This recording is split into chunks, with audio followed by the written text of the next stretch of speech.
Hello, dear brother and sister.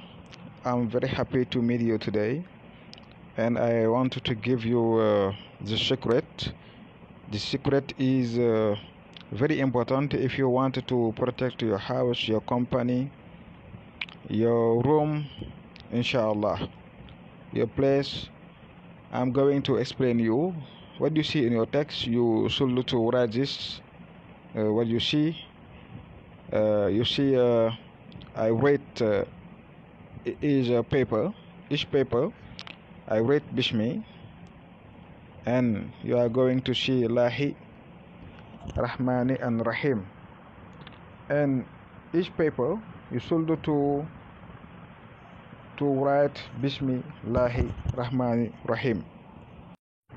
And you are going to fold each paper. Yes, it is in your text. Each paper you are going to fold it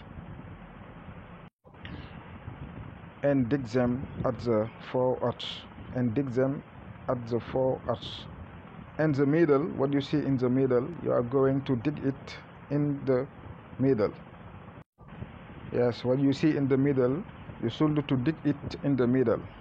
Okay, and inshallah you are going to protect your house, your company, your room, inshallah.